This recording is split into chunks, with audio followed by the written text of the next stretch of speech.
trabajar en el Hospital General de México desde hace casi 16 años. Llegué a hacer la residencia al hospital y he estado desde ese momento en mi vida como residente y ahora como adscrito. Yo no soy egresado de su universidad, soy egresado de la Universidad Veracruzana, pero ya tengo algunos años siendo alumno de parte de la UNAM, así que tengo puesta la camiseta.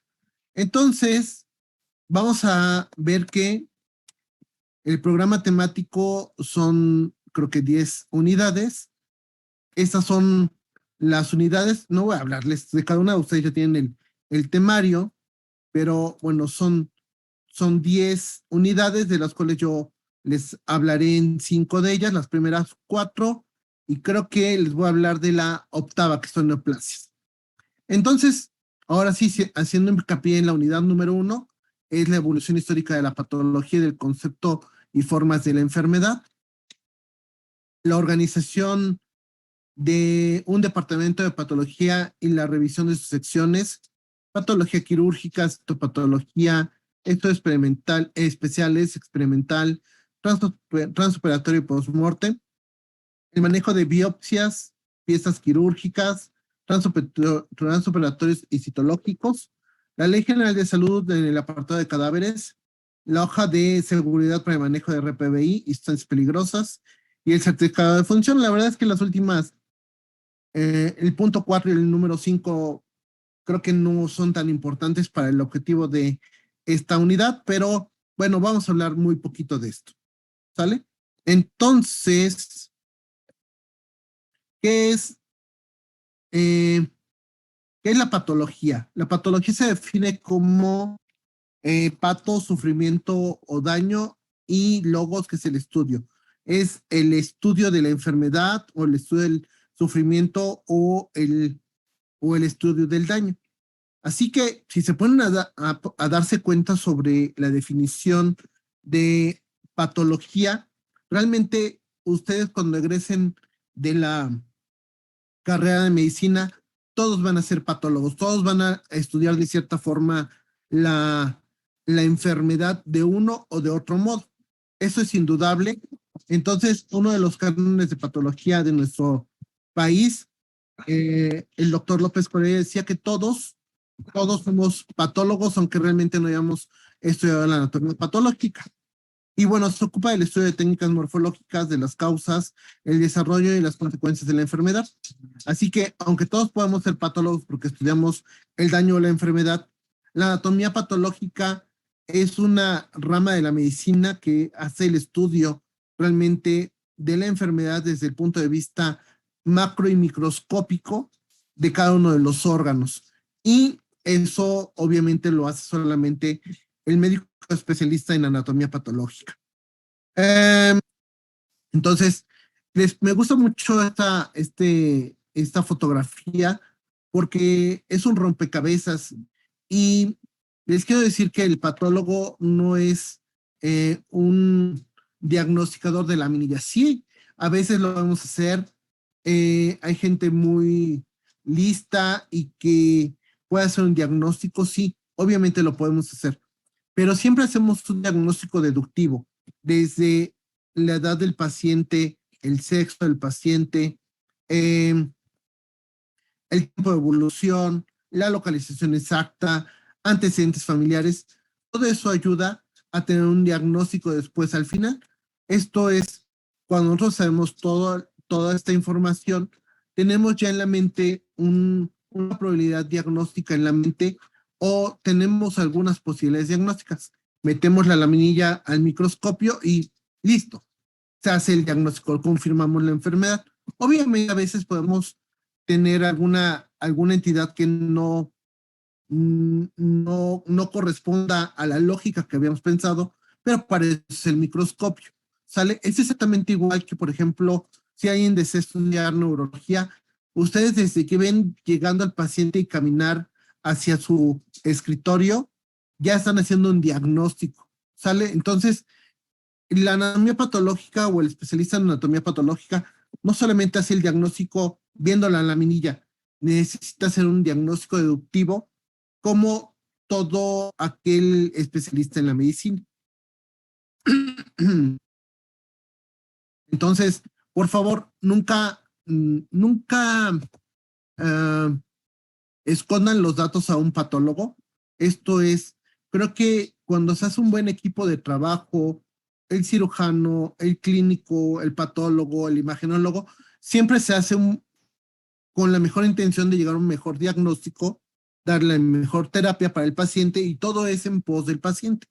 Pero si al patólogo o al imagenólogo le empiezan a esconder información, este puede llegar a errar el diagnóstico y es porque le faltaba un poco de información clínica.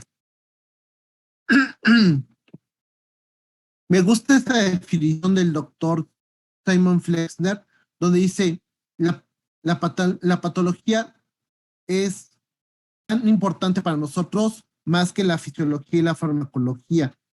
Y es fundamental para la medicina más que la ciencia en general. Dicen, nuestros patólogos están avanzando, la patología es una rama fundamental de la medicina. El doctor Flexner era médico, científico, administrador y profesor de patología experimental en la Universidad de Pensilvania y fue el director del Instituto de Investigación Médica de la Universidad de Rockefeller, de la Fundación homónima, y amigo del asesor de John Rockefeller. Y es bastante frecuente ver esta pequeña caricatura que les pongo del lado derecho, y es que se tiene la idea de que la anatomía patológica realmente es la conexión entre las materias básicas con las especialidades. Y yo lo creo así. Entonces, un buen médico o especialista en medicina que tiene las bases en anatomía patológica puede entender mucho mejor a sus pacientes.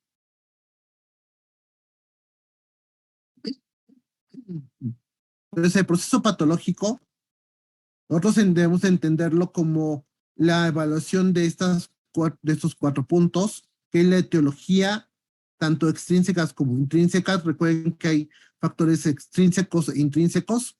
Por ejemplo, un valor intrínseco es obviamente la genética, y etiología extrínseca es, por ejemplo, un microorganismo, una quemadura, etcétera. La patogenia, que es la secuencia de sucesos celulares y tisulares, y esto es bien importante porque el patólogo está evaluando una foto instantánea de un evento dinámico, ¿sale? Entonces, es una persona obviamente viva, quien tiene una enfermedad, puede estar en distintas fases de la enfermedad y entonces puede tener cambios diferentes teniendo la misma enfermedad. Así que en el momento que el cirujano toma la muestra, el patólogo hace un estudio transversal. No podemos ver ni antes ni después, solamente ese momento. Es una foto instantánea. Y con esto el patólogo debe de evaluar qué enfermedad es y debe considerar a partir de ese diagnóstico qué es lo que vino antes, por ejemplo, la etiología, hace cuánto tiempo, qué cambios ha tenido el tejido antes de que llegue a este momento.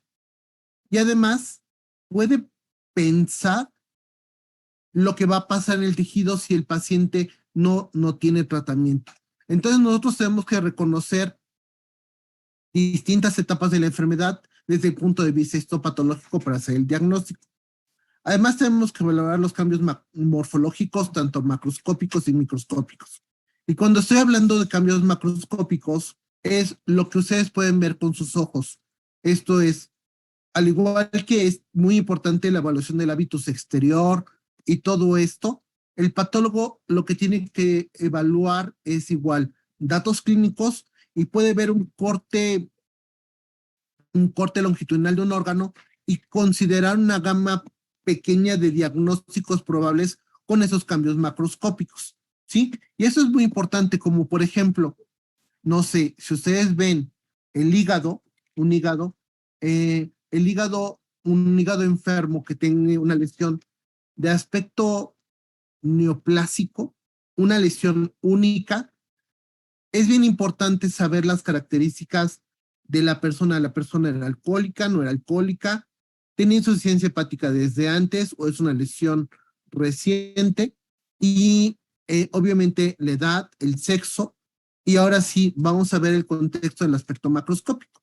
Por ejemplo, si fuera el hígado, un hígado con aspecto normal en la periferia y tiene un nódulo único, la principal posibilidad en este momento sería la metástasis en hígado, ¿sale?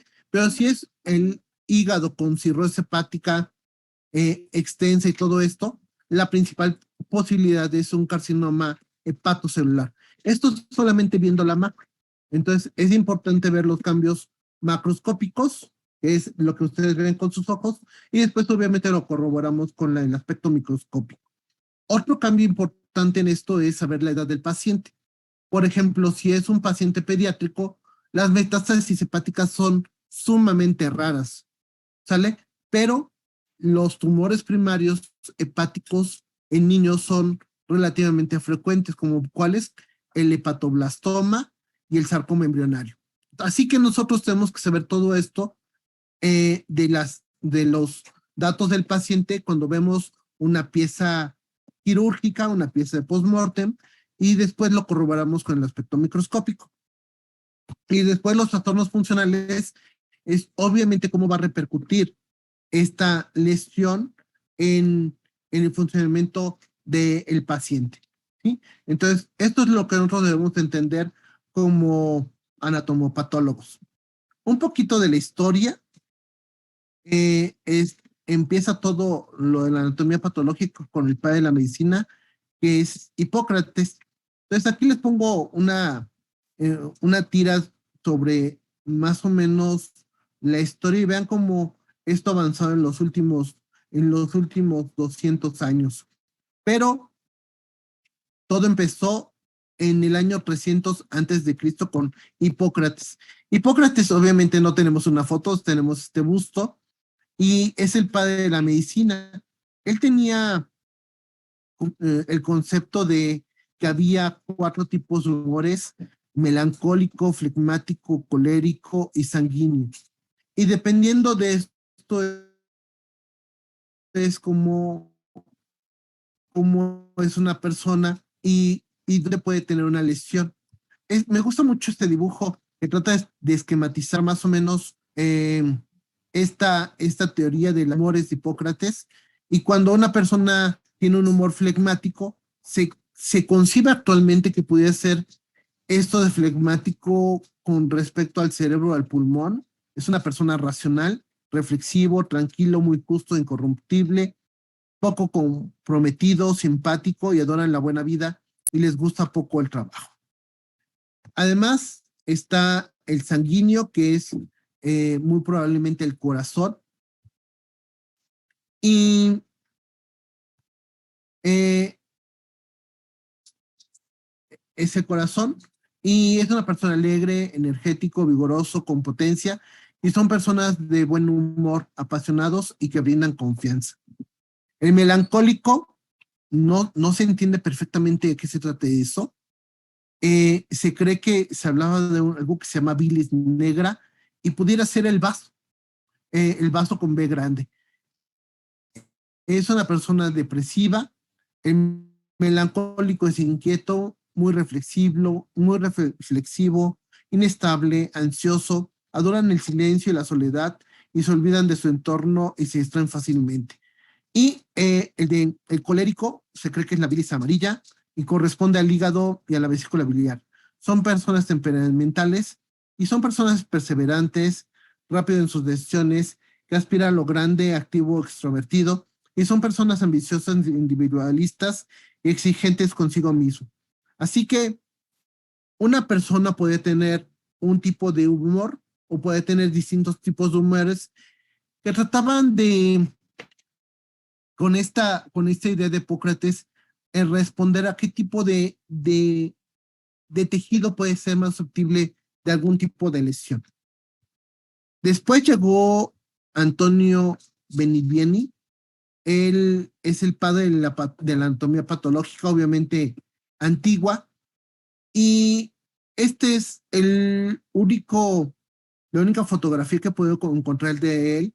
Aparentemente es una descripción de sus alumnos. Eh, no he encontrado ninguna otra fotografía y es la única foto que yo puedo encontrar. Él es autor de algunas causas obscuras y mirables de enfermedades y sus curaciones. Contiene 15 protocolos de autopsia, 111 observaciones clínicas y describe por primera vez los abscesos retrofaringeos y mesentéricos y la perforación intestinal. Y en una de sus monografías describe: el cadáver se abrió por razones de beneficio público. Se encontró que la apertura del estómago se había cerrado y endurecido hasta la parte inferior, por lo que la muerte era inevitable. Lo que nosotros podemos pensar es que está hablando de una úlcera perforada y sellada, y esto causó la muerte del paciente. Pero bueno, desde aquí se hacían ya las descripciones de los estudios de autopsia. Después, el grande de los grandes, Rudolf Virchow. Él nació en Prusia, lo que es actualmente Polonia, y hace muy poco fueron los 200 años del nacimiento de Rudolf Virchow, en octubre de hace un año. Él se considera el padre de la anatomía patológica moderna y a él le debemos una gran cantidad de cosas, principalmente la teoría celular, por lo que nosotros podemos inferir que él tenía su microscopio y a partir de esto podía ya diagnosticar algunas cosas. Él dijo que las enfermedades no surgen de los órganos o tejidos, sino de forma primaria en células individuales, y esto es la teoría celular. Acuñó el término de todas las células provienen de otra célula. Describió los términos de aplasia, hipertrofia y metaplasia que veremos en siguientes unidades. Y eso es importante que se lo aprendan y vean cómo ya tiene 200 siglos, 200 años estos términos. Describió la adenopatía supraclavicular como signo de cáncer gástrico o pulmonar, que es el nódulo de Virchow, que realmente es un carcinoma gástrico con metástasis en un ganglio cervical. Y describe por primera vez leucemia y cordoma. Que leucemia es una neoplasia maligna de estirpe linfoide que afecta a la médula ósea de los huesos, y cordoma es una lesión, eh, vamos a decirle que es neoplásica benigna, pero con una conducta biológica agresiva que se encuentra afectando el esqueleto axial, ¿sale? Entonces, si alguien tiene alguna pregunta, por favor, con los términos que empezamos a mencionar, por favor, háganmelo saber e inmediatamente resolvemos las dudas. Además, entre sus aportaciones están 20 artículos publicados en forma de libro, que es La patología celular basada sobre histología patológica y fisiológica. Demostró la falsedad en la creencia de que las flebitis causan la mayoría de las enfermedades. Obviamente esto no es cierto. Demostró que las masas, y le ponemos aquí como entre comillas porque es el aumento de volumen de un órgano, o en el sitio que se hable, le podemos llamar masa. Desde el punto de vista histopatológico nunca hacemos eso, pero demostró que estas masas en los vasos sanguíneos eran resultado de la trombosis, que es la coagulación de la sangre dentro de arterias, venas y cavidades cardíacas que suceden en vida. Introdujo la técnica estandarizada de autopsias y describió la neuroglía. Recuerden que él decía que la glía tiene un aspecto de pegamento en el parénquima cerebral, y acuñó los términos de glioma y de glioblastoma que persisten hasta la actualidad. Entonces, pues fue una persona increíble. Entre sus errores es que rechazó la posibilidad de la migración de los leucocitos, consideró que los tumores malignos son una transformación metaplásica del tejido conectivo. Esto no es cierto, y es que recuerden, me voy a adelantar un poquito, metaplasia es la sustitución de una célula madura por otra célula madura como un mecanismo de adaptación celular, y usualmente pasa en los epitelios. Entonces, él consideraba que era cierto y no es cierto. Fue antagonista de que las bacterias provocaran enfermedades, aunque describió la posibilidad de una toxina y que las enfermedades infecciosas podían pasar entre animales y humanos. Obviamente, está en contra de lo que pensaba Koch y fue antagonista de la teoría de la selección natural y Darwin. Esta persona que era todo un genio y estaba adelantado a su época, eh, tenía muy buena salud hasta su vejez y la causa de la muerte es aparecer que a sus 81 años se bajó de un tranvía en movimiento, tuvo fractura de cadera y obviamente choque hipovolémico y se murió. Entonces es una pena que una persona con tan avanzada para su tiempo haya fallecido por un accidente así. Eh, pues ya pasando o cambiando un poquito de tema, eh, les presento, esta es la cuna de la patología en México, es el hospital donde afortunadamente yo laboro, es un hospital que inauguró Porfirio Díaz, es en la fachada inicial, obviamente ha cambiado mucho, y se inauguró en 1905 y tiene 117 años de historia. Es la cuna de muchos institutos nacionales, eh, han salido de ahí respetables médicos de todas las especialidades. Es un hospital general y no hay que menospreciarlo, aunque es un hospital general, tiene la mayor cantidad de especialidades y subespecialidades en el país. Laboramos alrededor de 6,000 trabajadores y tiene un ejército de residentes, más o menos son 450 residentes eh, en el Hospital General de México en muchísimas especialidades. Ahí laboro yo. Esto es como es actualmente. Aparte de aquí es la fachada principal, que es en la vista desde la calle Pasteur y Balmis. Esta es la torre, la dirección médica. Y yo estoy aquí. Aquí está el metro, aquí donde está el Flecha, aquí está Pasteur, esto es Cuauhtémoc y esta es una torre de estacionamientos, esta es la torre de rehabilitación, esta es la torre de patología, de genética, genómica, enseñanza y, y de investigación. Para que se ubiquen, aquí está el metro por donde ustedes van a poder entrar. Aquí está la torre de cardioneumo que afortunadamente se pudo concluir antes de la pandemia y aquí es donde tenemos a los pacientes con COVID. Es una torre gigantesca como pueden ver y esa es la torre quirúrgica donde está el quirófano abrido. Entonces yo estoy aquí donde está la torre de patología. Esta es la vista externa, pero por dentro vean qué bonito se ve esta parte de aquí. Y tuve la fortuna que el licenciado Enrique Peña Nieto le inauguró en enero del año 2017. Así que es una torre reciente, relativamente reciente. El Hospital General de México es un hospital muy viejo, pero se ha tenido que actualizar y en vez de ser pabellones horizontales, ahorita está creciendo y está haciendo proyectos verticales con esos edificios y es un proyecto de 9 edificios que, que todavía nos faltan tres torres por construir. Me avisó ahorita que tenemos 7 minutos. Yo creo que vamos a tener que reiniciar la sesión cuando concluya ese tiempo y nos volvemos a conectar, ¿sale? Eh, Esta es la historia del hospital. Hemos tenido hasta ahorita 7 jefes de patología. El servicio de anatomía patológica acaba de cumplir 69 años y en 69 años ha tenido 7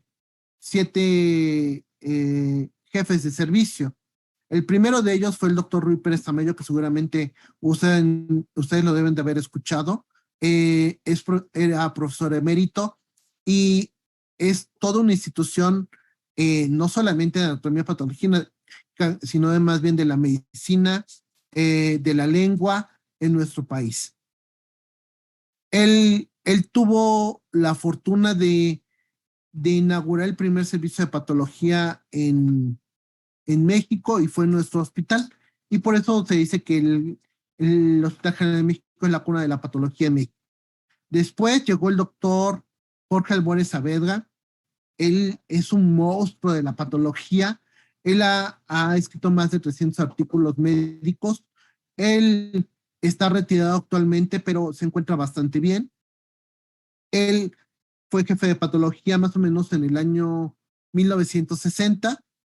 Él se encargó de hacer una unidad de patología. Habían como que cada uno de los servicios tenía como un área de anatomía patológica, esto es, oftalmología tenía una parte de patología, neurología también tenía otra parte de patología, y él lo que hizo fue hacer una unidad. Y entonces, desde aquí no se ha vuelto a separar.